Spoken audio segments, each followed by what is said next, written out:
All right. In this video, I want to talk about the it.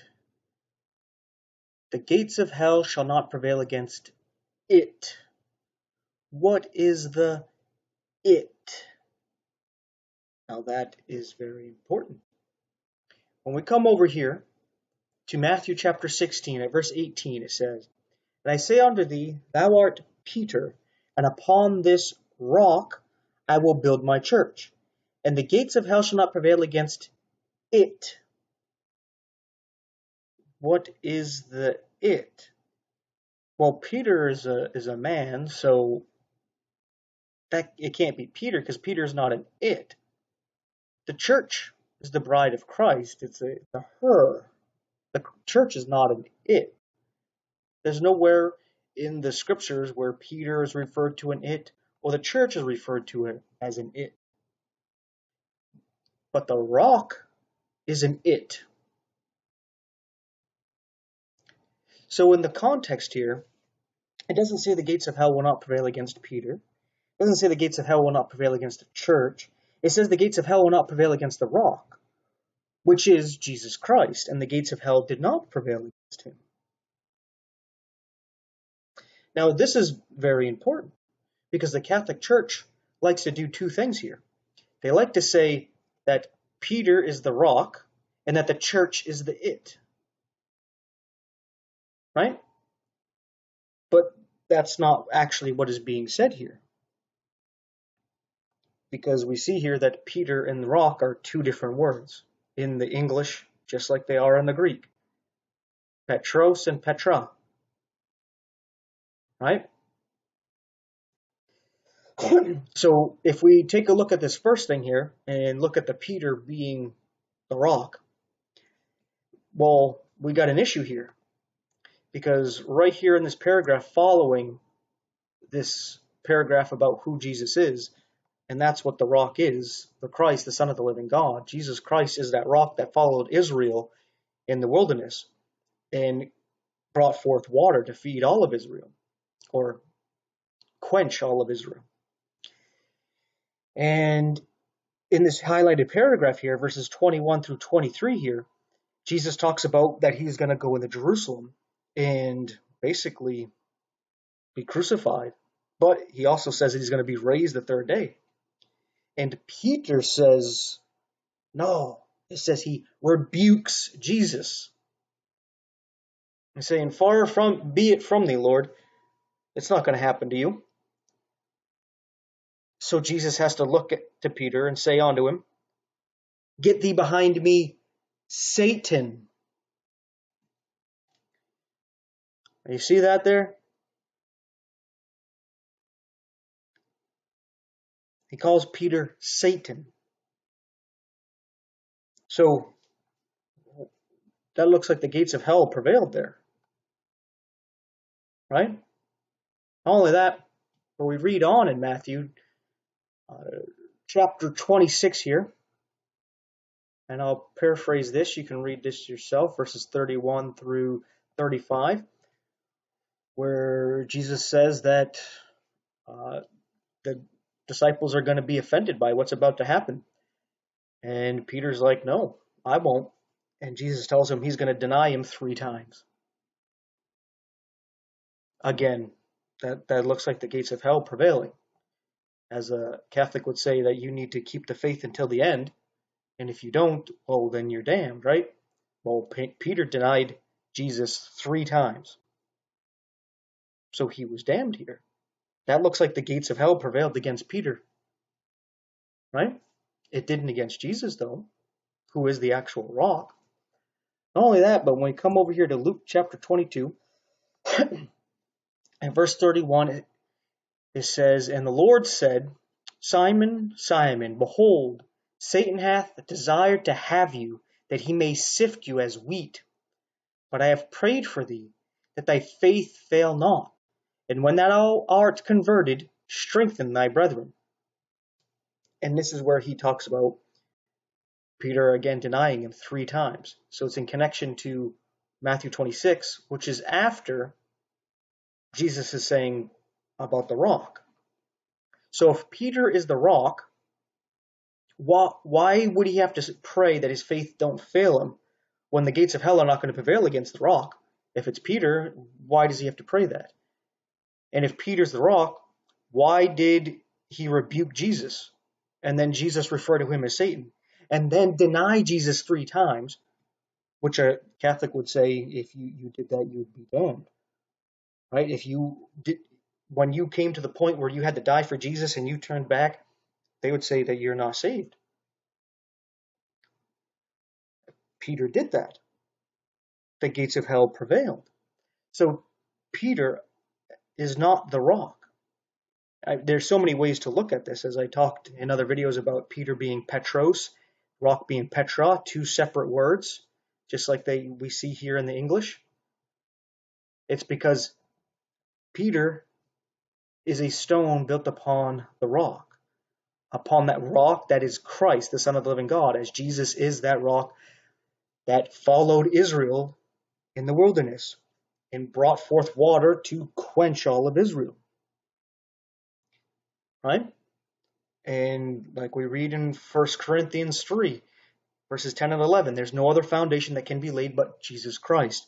And we are judged by what we build upon Jesus Christ, not upon Peter, Paul, the apostles, or the church, but upon Jesus Christ himself. So you need to be right with God, as Paul also tells us in, I believe it's 2 Timothy, might be 1 Timothy. I think it's 2 Timothy 15, 2:15, where he tells us to study to show ourselves approved unto God, right? Or a lot of Christians, they're trying to do things to show themselves approved to the church, to the clergy, to their fellow man, not to God. And it shows as you know them by their fruit. But anyway, I just wanted to talk about that because I didn't slow down to really think about this, the it here. Because I kept hearing the Catholics say it over and over. And if you keep telling a lie over and over again, people start to believe it. And I didn't have any other foundation. So them kept saying it. I always just referred to, the church, the gates of hell won't prevail against it. And if we take it as the church, it also again refutes the Catholics, because when you ask them, what does it mean for the gates of hell to prevail? They say, well, to be lost, to no longer exist, that's the gates of hell would prevail against you. You'd be like, okay, what is the church? Well, the church is the body of Christ. The church is the bride of Christ. The church is one body made up of all the believers. Right? If there's no men or women, children that believe, then there is no church. Right? The church is a gathering. It's an assembly. Right? So if there is no believers, then there is no church, because it's made up of the believers. You can't have a gathering of nothing. It needs us for it to exist. So if the gates of hell will not prevail against the church, that means the gates of hell cannot prevail against us. That means once saved, always saved. Once you're built upon the rock, Jesus Christ, you're saved. Because if you could be lost, well, then this is a lie. The gates of hell prevailed. You see, the Catholics have a very warped view when it comes to the church. Because they'll say the gates of hell will not prevail against the church. And basically what that means is the church has this unlimited grace where no matter what, it is saved. And every bad thing about the church they overlook. Right? Yet they separate themselves from the church as if they are some other group outside of the church. And that grace doesn't apply to them. It applies to this entity outside of them. Right? That the church is like their mother. They're not the church. They go to the church, but they are not it. So when they see the gates of hell will not prevail against the church, they think it's not going to prevail against their mother, this other entity that's with God. Right?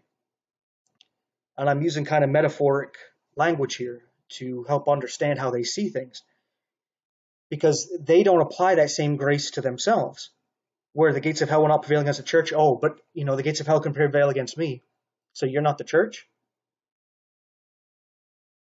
And these Catholics, a lot of times they don't answer because they know what it leads to. It leads to them being wrong, and they can't ever admit being wrong. So whenever they are brought forth with the light of something like this, they just reject it. They usually get upset and they turn into irrational people and start trolling you. Because you're saying, okay, well, you know how you look at your church? You look at the Catholic Church with this grace where no matter what, right? It did things through out its history. Namely, would look at the Dark Ages and the Inquisitions, and we look at modern day with the pedophilia, and you overlook these things, right? But if you did the same things, even though you're part of the church, you would be damned to hell. So you see the lack of inconsistency there. You got to apply the standard to both. If it applies to the church, this grace where you would overlook everything because God's grace is upon the church, where the gates of hell are not going to prevail, well, then it's not going to prevail against you, the believer, because you are the church. And if you're going to be condemned, if you were to do the Inquisitions and put people in prison, torture them, kill them, burn Bibles, and molest children, well, then you need to apply that same standard also to your church, and they're condemned as well. So you see, it's very inconsistent. It doesn't make any sense. But again, it's a double standard. It's a forked tongue. It's Babylonian, that confusion. That forked-tongued snake speaks out of both sides of its mouth, contradicting things. And for some reason, people follow that nonsense. It just doesn't make sense. But somehow, it's definitely something spiritual that blinds them. They're able to follow along with these inconsistencies, which obviously don't make any sense. I mean, don't make any sense at all. So when it talks about the gates of hell shall not prevail against it, the it is the rock that is Jesus Christ. It's not Peter, as we saw the gates of hell prevail against Peter after he was supposedly called the rock and the foundation of the church. And we see that the church is not the it, or else the Catholics would have to admit that once saved, always saved. Because once you're saved and part of the church, if you were to be lost, the gates of hell prevailed against the church, because you are part of the church. So once part of it, always part of it.